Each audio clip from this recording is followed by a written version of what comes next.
어제 정치권은 골직한 이슈가 많았습니다. 민주당 이재명 후보의 선거법 위반에 대해서 대법원이 유죄 취지의 파기환송 판결 내렸죠. 그리고 1시간 후 한덕수 권한대행직에서 물러났고, 그리고 최상목 부총리도 탄핵안 상정 직전 사의를 표명했습니다. 하루가 다르게 돌아가는 현 정치 상황 어떻게 바라보는지 김재섭 국민의힘 의원과 이야기 나눠보겠습니다. 안녕하세요. 네, 안녕하세요. 김재섭입니다. 어제 너무 많은 일이 있어가지고요. 아, 진짜요. 하루에 뭐 예, 오전 다르고 오후 다르고 맞아요. 저녁 다르고 오늘도 무슨 일이 있을지 몰라요. 따라갈 수가 없습니다. 저도 진짜. 일단 어제 있었던 것 중에서 제일 먼저 일어났던 것부터 볼게요. 이재명 후보 유죄 취지로 파기환송했어요. 선거법. 네. 이 선고 결과는 어떻게 보고 계세요? 뭐 정의 구현이고 사필 규정이죠. 이거는 너무 당연한 거라고 생각하고 예. 2심 판결이 너무 무리했었잖아요. 그러니까 뭐 사진을 이게 일부의 클로즈업을 한 것을 가지고 사진을 조작했다는 해서 사실상 거의 뭐 법을 두고 고개를 한 수준으로 어떻게든 문제를 만들기 위해서 예. 항소심 판결이 거의 뭐 법 가지고 그냥 막 고개를 부리고 기술을 부리고 한 거라고 생각합니다. 근데 대법원이 그리고 우리 사법부의 최후의 보루라고 하는 대법원이 이를 바로잡은 거라고 생각하고요. 이재명 대표의 어떤 지도자로서의 자격을 다시 한번 대법원이 제대로 확인을 해준 거라고 저는 생각합니다. 혼란이 오고 있어요. 뭐 한덕수 권한대행 사퇴는 뭐 잠시 후에 다시 본격적으로 얘기 나누겠지만 어쨌든 총리 물러났죠. 그런데 민주당에서 최상목 부총리 탄핵안 상정했죠. 표결 중에 최상목 부총리 사의 표명하고 한덕수 권한대행 그거 사표 수리하고 이주호 대통령 권한 대행이랍니다. 이 체제가 가동됐거든요. 좀만 기다리면 저도 대행할 수 있을 것 같아요. 그래요? 네, 대통령 우리 임기가 한 3개월만 더 있으면 저까지 대행할 수 있을 것 같은 느낌인데, 그러니까 뭐 눈에 거슬리면 다 날려버린다라는 거 아니에요. 와, 이거 제가 어저께 국회 밤 뭐 9시 10시 거의 이제 11시 넘어서까지 국회에 있었는데, 와, 이게 무슨 생각이 들었냐면, 그러니까 이재명 대통령 시대가 어떤지에 대해서 사람들이 그냥 막연하게 그래 뭐 잘할 수도 있지 내지는 너무 막 나가지 않을까 이런 우려들이 이제 반반씩 섞어서 기대와 우려 뭐 반반씩 이렇게 섞어 진영에 따라서 하게 되는데 어제 저는 그 티저를 맛본 거예요. 아, 이게 티저만 봤는데 이 영화가 블랙 코미디인지 가릴 것도 이건 그냥 호러 영화다. 제가 그 생각이 들더라고요. 그러니까 야, 어제 이재명 대표에 대한 그 대법원의 판결이 있었고 민주당 거기에 경향에 있고 너도 나도 사법부를 파괴할 듯이 발언들을 쏟아내고 있잖아요. 뭐 한 달만 기다려라. 뭐 내지는 사법 쿠데타다. 그리고 뭐 대법원의 부당한 선거 개입이다. 이렇게까지 노골적으로 사법부를 압박하고 겁박하는 경우는 저는 진짜 처음 봤거든요. 아, 이게 이재명 시대의 티저인데 이제는 뭐 경제부총리 대행이라는 사람도 그냥 마음에 안 든다고 날려버리는 걸 보니 새삼 또 날리는 걸 보니 야, 이재명 대통령 시대는 그 자체로 호러 영화겠구나 그 생각이 좀 들더라고요. 그 최상목 부총리에 대한 탄핵안은 민주당이 예전에 준비해놨잖아요. 헌법재판관 불임명 요 문제로. 그런데 그걸 어제 그 타이밍에 꺼낸 건 이재명 후보에 대한 대법원의 판결 그 영향으로 그거에 대한 일종의 이건 뭐라고 표현해야 되나? 그것 때문에 최상목 부총리를 탄핵을 발의했다 이렇게 봅니까? 그러니까 저는 그냥 분풀이였다고. 야, 이거 니네 당장 매 좀 맞아라. 우리 지금 기분 나쁘다. 일단 사법부를 당장 그 두들겨 팰 수는 없으니 우리가 당장 국회에서 두들겨 팰 수 있는 가장 강력한 수단인 탄핵을 또 한번 꺼내 보겠다. 뭐 그렇게 해서 간 건데 전혀 합의되지 않는 내용이 국민의힘이 강력하게 항의했음에도 불구하고 그걸 그냥 올리더라고요. 그래서 야, 이 진짜 그 핸들이 고장난 8톤 트럭 아닙니까 이런 거는. 도저히 제어가 불가능한. 이재명 시대가 바로 이런 시대가 아닐까 이렇게 생각이 됩니다. 알겠습니다. 요 어제 최상목 부총리 탄핵 왜 이 타이밍에 요 탄핵안을 올렸을까? 요거에 대해서는 이제 잠시 후에 민주당 박주민 의원의 입장을 좀 오늘 2부에서 좀 들어보도록 하겠고요. 어제 3시에 대법원 선고 3시 반쯤에 끝났고 4시에 한덕수 권한대행 사퇴했어요. 대선 출마하겠다고. 이 길밖에 길이 없다면 그렇다면 가야 한다고 결정했다. 두 갈래 길이 놓여 있는데 어쨌든 이런 얘기를 했습니다. 한덕수 권한대행이 이 타이밍에 사퇴하고 대선 출마하겠다. 아직 뭐 출마 선언은 공식적으로 하진 않았습니다만 그거 자체는 어떻게 평가하십니까? 그래도 마음의 준비를 할 시간을 충분히 주셔가지고 예. 충격은 좀 덜했습니다. 그, 한 3주 동안. 예, 3주 동안 나오는 거야 마는 거야. 예. 진짜 나온대? 예. 아니 안 나온대. 이 얘기를 거의 한 달을 가까이 예. 겪다 보니까 예. 차라리 그냥 그 명확해지니까 불확실성이 제거되니까 차라리 마음은 편한데 예. 제가 뭐 그 전에도 입장을 밝혀놓은 바가 있습니다만은 우리가 그 후보들이 우리 국민의힘 후보들이 예선을 거쳐 뭐 4인 경선을 거쳐 이제 결승전을 앞두고 있는 상황이고 이제 발표가 내일 나는 거 아니겠습니까? 그 돈도 들고요, 시간도 들고요, 노력도 들고요. 맞아요. 또 스트레스도 많이 받았을 거고요, 욕도 많이 먹었을 거고요. 예. 그 지난한 과정을 거쳐서 대통령 후보가 되었는데 한덕수 대행이 갑자기 이제 여론조사가 잘 나온다, 괜찮을 것 같다 하고 원샷 단일화를 한다 그러면 사실은 저는 그게 우리 후보들한테 가야 될 집중, 우리 후보들한테 가야 될 관심 뭐 이런 것들이 분산되고 그건 당연히 이제 형평성 문제가 좀 있다고 생각합니다. 알겠습니다. 자, 그건 그렇고 권한대행이 조기 대선 중간에 사퇴하고 대선판에 들어온다. 예를 들면 그러니까 심판이 중간에 심판이 그만두고 선수로 들어온다라든지 또는 관세 전쟁의 천병이다. 그런데 이 막중한 시기에 그만두고 나왔다. 거기다가 뭐 민주당의 뭐 탄핵안 때문이라고 얘기는 하겠지만 어쨌든 최상목 권한대행 사표까지 수리해가지고 최상목 권한대행도 없는 상황이 벌어졌거든요.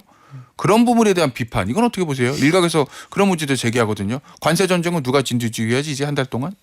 그 비판은 제가 한 3주 전에 이 방송에 나와서 했던 것 같은 똑같은 비판을 제가 했던 것 같은데요. 예. 예, 하나는 그러니까 민주당의 저 무도한 탄핵과 예. 예. 한덕수 대행의 그 출마는 예. 명분도 다르고 그 어떤 뭐 윤리적인 문제 전혀 다르지만 결과가 같다. 예. 컨트롤 타워가 부재한다는 사실. 예. 이 문제는 제가 그 전에 좀 지적한 바 있고요. 예. 또 이제 용병에 관한 그 어떤 문제들, 그러니까 예. 국민의힘 자꾸 왜 용병으로 대선 치르려고 하냐 이제 이런 예. 문제들이 있을 수 있다는 것을 제가 이 방송에 한 달 전에 와서 말씀드린 바 있습니다. 알겠습니다. 그런데 그 우려가 한 달 만에 이제 재현이 됐고, 자 그러면 앞서 이제 다른 경선 뛰고 있는 다른 주자들과 형평성 문제도 말씀하셨잖아요. 네. 지금 김문수 후보하고 한덕수 후보 둘 남았어요. 가나다 순으로 내일 발표가 나죠. 네, 단일화 해야 됩니까? 그거는 후보들이 결정할 문제죠. 의원님 개인 생각은 어때요? 저는 후보들이 결정해야 되는 문제라고 생각합니다. 어. 그러니까 뭐 예. 사실은 이길 수 있으면 뭐든지 다 하긴 해야 되는 거죠. 선거라는 것은 예. 이제 이기는 게 되게 중요하고 그러나 예를 들면 지도부가 답을 정해놓고 단일화 무조건 해야 됩니다 하면 이거는 국민의힘 지금 대통령 후보 경선이 아니라 예선전인 거잖아요. 예. 그러니까 지도부가 나서서 그럴 수 있는 건 전혀 아니고. 근데 일부 언론 보니까 안심번호도 받아놨다 뭐 이러던데. 저도 어제 한겨레 기사를 봤는데 예. 뭐 그거는 굉장히 큰 문제가 되는 것 같고 뭐 그래요? 어떻게 됐는지 제 사실관계는 확인은 못했습니다만 예. 그러면 안 되는 거죠. 예, 저는 그래서 일단은 제가 국민의힘 당적이 있고 지도부 입장에서는 예. 지금은 우리가 우리의 경선을 이브릭으로 만들면 안 된다라는 생각이 강하게 있고요. 후보가 정해지고 나서 예. 아니 나는 저 단일화 안 할 건데 그러면 안 한 상태에서 최선을 다하는 거고요. 단일화 한다고 하면 예. 그건 후보의 뜻을 존중해서 단일화 예. 협상을 하면 되는 거고요. 그래서 예. 저는 지금 우리가 앞서서 단일화 한 해 만에 하는 거는 좀 섣부른 이야기인 것 같습니다. 후보의 의사가 중요하다고 생각합니다. 알겠습니다. 지도부시잖아요. 네. 대선 끝나면 당명 바꿔요? 당명 기사 보셨죠? 네. 예. 당명을 바꿀 수는 있는데 예. 그게 뭐 누가 시켜서 하는 건 좀 별로인 것 예. 같습니다. 예를 들면 단일화 뭐 특히 이제 뭐 제가 알기로 뭐 이낙연 대표가 그랬다고 기사에서 뭐 나왔다는데 직접적으로는 이제 전병헌 대표고 그러니 예. 네. 전병헌 대표니까 이낙연 전 대표 측이라고 이제 표현을 하죠. 했는데 예. 뭐 바꿔도 우리가 바꾸는 거지 뭐 누가 시켜서 하는 거는 뭐 그렇게 좀 그렇지 않겠습니까? 그 얘기는 자꾸 왜 나온다고 보세요? 한덕수 후보와의 죄송합니다. 한덕수 권한대행의 단일화를 권영세 비대위원장의 정대철 전 헌정회장에게 좀 부탁을 했다. 뭐 빅텐트를 부탁을 했다. 저 이낙연 대표 측에서 당명 변경을 요구했다라는 구민주당 계열들과 한덕수 전 권한대행의 접촉면이 좀 늘어나면서 그쪽과의 단일화를 좀 추진하려고 하는 지도부의 모습. 이 움직임들은 왜 자꾸 나온다고 보세요? 그러니까 지도부 입장에서도 예. 사실 지도부도 뭐 생각이 다 같은 건 아니고 예. 제가 좀 알아보니 뭐 그 권영세 비대위원장 같은 경우에도 뭐 예. 언론적인 이야기를 했다라고 하고 집중은 그래도 우리 경선을 한다 하지만 사실 뭐 은연중에 다들 이제 단일화 이야기들 쓱쓱 흘리는 거 아닙니까? 예. 그러니까 다들 그러니까 냄새만 계속 풍기고 있는 것 같아요. 뭐 당명 변경 얘기를 하는 것도 마찬가지고 텐트 치기 전에 폴대 꽂고 있는 건데 다들 하나씩 예. 그런 상황이라고 보이는데 제가 그 좀 우려스러운 건 앞서도 말씀드렸지만은 만약에 후보가 단일화할 생각이 없는데 예. 계속 주변에서 단일화해라 하면 사실은 그 우리 국민의힘 경선 자체가 무색해지는 일이 될 수 알겠어요. 있기 때문에 예. 저는 후보가 하루만 참으면 되잖아요. 이제 예. 하루도 아니지 이제 뭐 한 반나절만 참으면 되잖아요. 반나절만 참고 후보의 입장을 존중하고 그 다음에 후보와 지도부가 논의한 걸 바탕으로 단일화 협상을 알겠습니다. 하더라도 늦지 않다고 생각합니다. 대선 승리보다 대선 후에 만약에 야당 됐을 때 당권에도 목적이 있는 단일화 추진 세력이 있다고 봅니까? 글쎄요. 그럴 수도 있겠죠. 그럴 수도 그래요? 있겠죠. 예. 네. 근데 실제로? 그 정도로 예. 몰상식하고 비양심적인 사람들은 있다고 해도 아주 극히 적을 거라고 생각합니다. 알겠습니다. 바램입니까? 있다고 해도 극히 적을 거라는 게? 아유 뭐 글쎄요. 예. 바람까지는 아니고 예. 그럴 거라고 믿습니다. 알겠습니다. 김재섭 조직부총장의 믿음이었고 윤석열 전 대통령이 한덕수 전 대행을 도와주라고 했다고 박원석 전 의원이 본인이 들었다. 그러면서 어제 저희 방송 나와서 얘기를 했거든요. 박원석 전 의원이 들었다는 얘기예요. 모 인사로부터. 네. 예.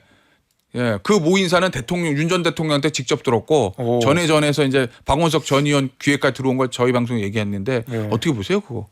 실제 일어날 수 있는 일이라고 보십니까? 뭐 사실관계를 확인하진 못했으니까 제가 네. 뭐 가정의 기초에 말씀드리기는 어렵지만 그거 한덕수 대행한테 도움 안 될 겁니다. 그래요? 네. 예. 윤석열 전 대통령과 연결되는 게 별로 도움이 안 될 거다. 가만히 예. 계시는 게 오히려 선거에 도움이다라고 저는 생각합니다. 알겠습니다. 마지막 질문인데요. 오랜만에 정책적인 거 하나 질문 드려볼게요. 전장현 방지법 네. 이른바 이걸 발의하셨던데 이 민주당에서는 장애인 인권과 기본권에 대한 몰지각과 전 근대적 시각 이런 비판이 나왔어요. 의원님 몰지각하다던데요? 이거 어떻게 반론하실래요? 이 이야기를 하신 분이 굉장히 몰지각한 겁니다. 아 그래요? 예. 예. 전장현의 시위는 처벌돼야 된다고 저는 생각합니다. 왜냐하면 이거는 장애인 이동권을 보장하기 위한 시위가 아니라 자신의 이해관계가 달려있는 탈시설을 관철하기 위해서 애꿎은 4호선을 이용하는 시민들의 발을 잡은 거기 때문에 그 전까지 이분들이랑 협상도 해보려고 하고 대화도 해보려고 하고 했었으나 저는 그거 이제 안 된다고 생각하고 불법을 용인하지 않고 무관용으로 처벌해야 된다고 생각하기 때문에 전장현 방지법을 발의했고 많은 의원들이 또 동의를 해주셔서 다행히 이제 성공적으로 발의를 마쳤는데 제가 도봉구에 살지 않습니까? 예. 도봉구에 특히 도봉구 갑 주민 중에 한 70% 정도가 4호선을 이용하시는데 예. 출근길에 다 한 번씩은 당해보셨을 거예요. 이게 얼마나 고통스럽고 힘든 일인지 출근길에. 그리고 저 역시도 방송 늦은 적도 있고요. 이것 때문에 4호선 타고 가다가. 하여튼 100번 양보해서 이동권을 위한 시위라면 우리가 이해하겠지만 자신들의 이해관계가 달려있는 탈시설을 위해 본인들이 달성하기 위한 목적과는 전혀 상관없는 수단을 이용해서 불법 시위를 벌이는 것은 저는 무관용으로 처벌해야 된다고 생각합니다. 알겠습니다. 오늘 인터뷰 여기서 마무리하도록 할게요. 국민의힘의 김재섭 의원이었습니다. 의원님 감사합니다. 감사합니다. 오늘 오후 서울 종로에 있는 포장마차에서 프리랜서 등 비전형 노동자들과 간담회를 한 이재명 후보. 그 일정 직후 그러니까 대법원의 유죄 취지 판결이 내려진 지 30분쯤 지난 뒤에 판결 결과를 접했습니다. 현장에 함께 있던 의원들이 전달한 소식을 안경을 살짝 들며 읽어본 이 후보. 국민을 믿고 당당하게 나아가겠다는 반응을 내놨습니다. 결국 국민의 뜻이 가장 중요하다 이 말씀을 드리겠습니다. 민주당은 대법원 판결 이후 긴급 의원총회를 소집했습니다. 사법 쿠데타 조이대를 규탄한다. 이 후보 공직선거법 사건이 대법원 전원 합의체에 넘겨진 지 불과 9일 만에 판결이 나왔다며 황당무계한 졸속 판결이라고 민주당은 규정했습니다.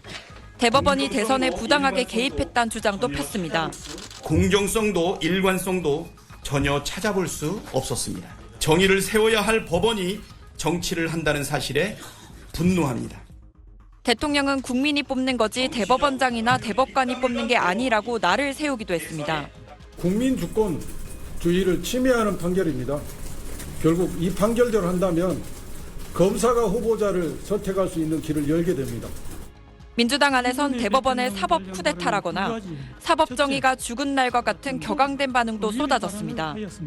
민주당은 당 대선 후보 교체 가능성과 관련해선 있을 수 없는 주장이라고 일축하며 그 어떤 사법적 시도에도 흔들리지 않을 거라고 강조했습니다.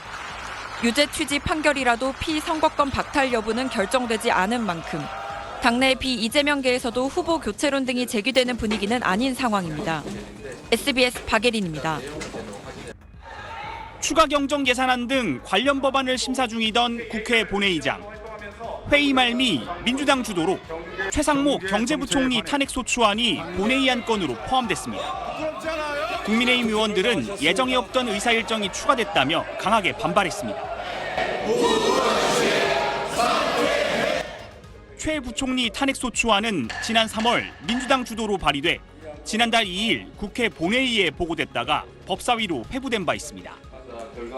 이후 법사위에서 한 차례 청문회가 진행됐었는데 갑자기 어젯밤 법사위 전체 회의에서 민주당 주도로 탄핵소추안이 통과되면서 본회의로 넘겨진 겁니다. 민주당은 최 부총리 탄핵소추 사유로 12.3 비상계엄 당시 국무회의에 참석해 예비비 문건을 전달받은 점, 마은혁 헌법재판관 후보자와 마용주 대법관 후보자 미임명, 내란특검법에 대해 2차례나 거부권을 행사한 점 등을 들었습니다. 대상자는 헌법과 법률을 중대하게 위반하였으므로 탄핵소추의 필요성과 탄핵소추 사이의 타당성이 인정된다고 판단하였습니다. 최 부총리 탄핵안 표결이 시작되자 국민의힘은 본회의장에서 퇴장하고 규탄대회를 열었습니다. 국민의힘은 민주당의 이번 탄핵 시도를 어제 대법원이 이재명 민주당 대선 후보의 공직선거법 위반 사건을 유죄 취지로 파기환송한 것에 대한 화풀이 차원이라고 주장했습니다. 종로에서 뺨 맞고 한강에서 눈 흘긴다는 속담이 있듯이 어디서 지금 분풀이하고 화풀이하는 겁니까? 민의 정당인 이 국회가 이재명 화풀이하는 장소입니까? 하지만 탄핵소추안 상정 직전 최 부총리가 사의를 표명했고 즉시 수리되면서 투표가 중단됐습니다. 최 부총리가 물러남에 따라 이주호 사회부총리 겸 교육부 장관이 대통령 권한대행 업무를 맡게 됐습니다. SBS 송기준입니다.